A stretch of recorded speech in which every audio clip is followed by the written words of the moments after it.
Joining us right now on set before he heads to the UN later today is United States Energy Secretary Chris Wright, and we're thrilled to have him at the table. Good morning to you.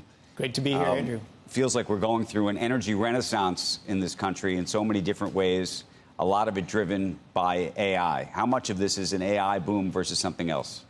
Well, the AI boom is for the electricity sector. We haven't had much growth there in a while. That's the biggest driver of growth in electricity. Reshoring of manufacturing will drive that, too.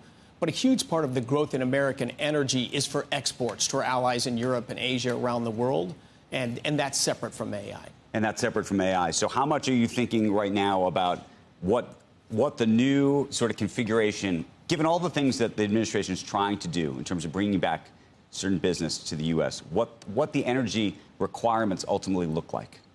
I guess in simple numbers, we think we need to add 100 gigawatts of new firm capacity in the next 5 years. Right. And when President Trump arrived in office, the plans and in queues was to close 100 gigawatts, mostly of coal, a little bit of natural gas, and only add 22 gigawatts of firm capacity, so a net reduction of about 80 gigawatts. So instead of minus 80, we got to go to plus 100. The president poured a lot of cold water on Climate Week yesterday, Mr. Secretary. I'm sorry to break that news to you. I think he called it a green news scam, but really piled on what he obviously thinks is not as pressing an issue as we've been led to believe. I guess I'm leading to a report that you commissioned, and Steve Koonin, who was Obama's guy in science, has written about it, that the public perception of climate change and actual climate science is totally diverged at this point. It's not even in the same world. It's amazing how wide that divergence is. I've been involved studying, engaging in the climate dialogue for over 20 years. Early on in my career, shale gas pioneer, right? Biggest driver of reduced greenhouse gas emissions. Also had technologies to monitor CO2 sequestration. Wow, if climate change is a huge deal, it's going to be great for my future business. But the more you dive into it, it's a very real physical phenomenon, but not remotely close to one of the world's biggest problems today. It's been used by politicians and activists to claim it is, call it a crisis, but that's simply divorced from the reality of the data. I mean, some of the findings, it was in this piece in the Journal, the op-ed piece from Obama's guy, Steve Koonin. Complex climate models provide limited guidance on the climate's response to rising carbon dioxide. Data aggregated over the continental U.S. show no significant long-term trend in the most extreme weather events. The IPCC, their sixth annual summary of things, they admitted that they can't tie carbon dioxide to increased adverse weather events. They admitted right there. Exactly. It's always been in the data that there's not been a pattern. The only extreme weather event with a little bit of a trend is tornadoes, and they're going down. Heat waves, of course, are going up a little bit because the world is becoming a little bit warmer. But yeah, this whole use of scaring children and claiming urgent action. People don't want to have kids because they don't want to bring kids. And they definitely don't want to take Tylenol when they're pregnant. That's what I was going to get you to, that if you look at some of the things that come out of RFK's HHS in terms of science, that, I would say, undercuts some of the Trump administration. They'll say that your science in terms of global warming or climate hysteria, they will say that it's two sides of the same coin, that it's not science-based. Yeah, on the energy and climate side, I can guarantee you it is science-based. Look, I'm a tech nerd science guy my entire life.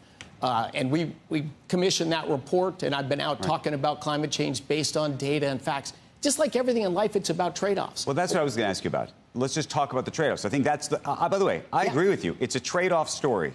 And the question is, we need a certain amount of energy to be able to grow our economy and do all the things we need to do.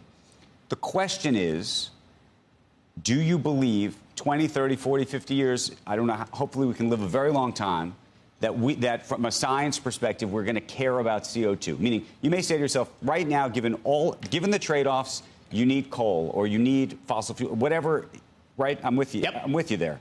However, there could be a time, I think I guess the question is, in a perfect world, would you try to use energy sources that don't create the CO2 issue? Oh, I think so. Absolutely. Yeah. I don't think so. We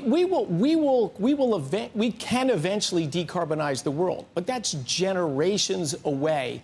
And decarbonize the world through technology? Absolutely, through technology. Chris, if you're arguing that there's no discernible effect, why would you, if it's a phantom menace in your view right now, then why give credence to the idea that you want to, that whole word decarbonize, we're at 0.04% CO2. It's been 20 times higher in the past when it wasn't warm. So, I mean, the whole idea, the whole linkage between that and adverse weather it's not proven. It's not at all for adverse weather, and you don't expect it to be either. Weather is driven by gradients. The poles are warming more than the equator, so the gradients are actually shrinking. Right. So, yeah, do I think it's a huge threat for the world? No, but it does absorb infrared radiation. It is contributing to warming. The world is greener. The world is greener. The world's a little bit wetter, a little bit greener. In general, a better place to be. But in the long run, if you look out 1,000 years, nuclear energy is going to become a huge energy source. And in the way distant future, we'll likely use nuclear energy to produce hydrocarbons. You can't have a modern world without extensive use of hydrocarbons. So what's it going to take to actually get there? What in terms of nuclear? I mean, that's been the holy grail of energy. If we could just get nuclear to actually work and feel safe and people being willing to have it in their neighborhoods, that we could change this entire dynamic. So well, I don't think you can change the entire dynamic because nuclear at the turn of the century was 6.5% of global energy. Today it's about 5%. If we can reverse that trend, get it growing again, get it growing fast, it might be 10% of global energy in the year 2050. Energy systems move slowly. Wind, solar, and batteries, 2.6% of global energy. They're not going anywhere. They'll never get to double digits. Right. So nuclear can be bigger. Fusion's coming along. But these things will move slowly. The belief, think of the Biden administration. They wanted to stand in front of fossil fuel production in the United States.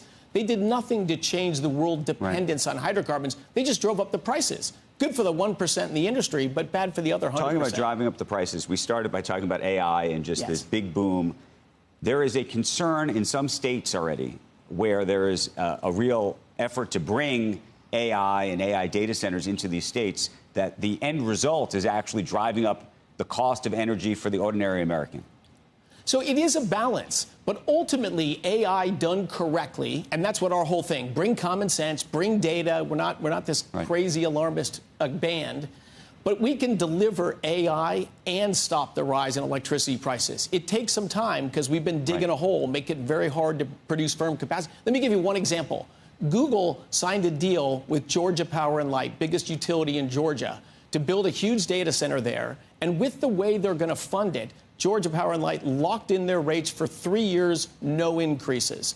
The ultimate impact of AI should be able to make our grid more secure and actually lower the average delivery cost. So one of the things that people critique in the AI space is they say, look, all of these data centers and tech guys are saying, if we're going to build this, you, the energy companies, are going to have to, provide 99.999% uptime, meaning that we get prioritized energy relative to everybody else. And, there's this question, the hurricane happens, something else happens. Who is going to get the energy first? Oh, consumers will always get the energy first. But how you get all those nines for the data centers is backup generators. Right now, there's backup generators all over the country, and silly EPA rules prevent us from using those backup generators. The electricity grid, people keep saying we need more electrons in the grid. That's not how electricity works. The only time we have a shortage of electrons is at peak demand time. We're going to, again, bring some common sense. So let's turn on all the backup generators that are sitting there at data centers today and at other critical facilities and turn them on when we get near peak demand to keep our grid robust. Common sense will help us deliver more data center, more electricity, and lower the cost. But 4 years of careening down the wrong road is going to take some time to reverse. Has the endangerment finding on CO2 that sort of it set back utilities, it set back a lot of different industries, and it was based on the idea that you could say that CO2 is pollution because down the road you'd have increased weather events. You just said that there has been no linkage between the two. Is the endangerment finding, number one, it was preposterous when it started and an overreach, but it's still not gone. Is it in the courts? Oh, well, the EPA is working on a rule, and a decision will come out, and if they decide to remove the endangerment finding, which I personally believe the data overwhelmingly supports, get rid of the endangerment finding. Talking about extreme weather, deaths from extreme weather on a 100-year plunge. It's never been a safer time to be alive from extreme weather. So then it'll be challenged in the courts. Cold's a lot worse than hot, too, for what kills people. 5 times more people die from the cold than die from the heat. Well, it's causing that, too. The global warming causes the coldness. But go ahead. Everything in weather is climate change. Hot, dry, warm, wet year. But yeah, it'll be litigated, of course. But that's exactly what we want, is discussing these energy-climate trade-offs in a public setting. But yes, it enabled the Clean Power Plan, which started the rise in electricity prices that has everyone angry today. Right. Meanwhile, there's plastic building up on beaches in Africa that have never been seen by humans, and there's 50 yards of disgusting plastic and particulate pollution and chemical waste and nuclear waste, and there's not enough fish. There's so many things. You could be such a great environmentalist if you knew what you were talking about. The funny thing is, I predict in a few years, President Trump will win the Climate Hero Award because his policies, which is pro-natural gas and pro-nuclear, those are the only 2 needle movers we have today to reduce greenhouse gas emissions. He's not doing it for that reason. You're right. That's nowhere near our biggest issue. Let's get the plastic out of the ocean. Leave the CO2. It's a longer conversation. Mr. Secretary, thank you for joining us this morning.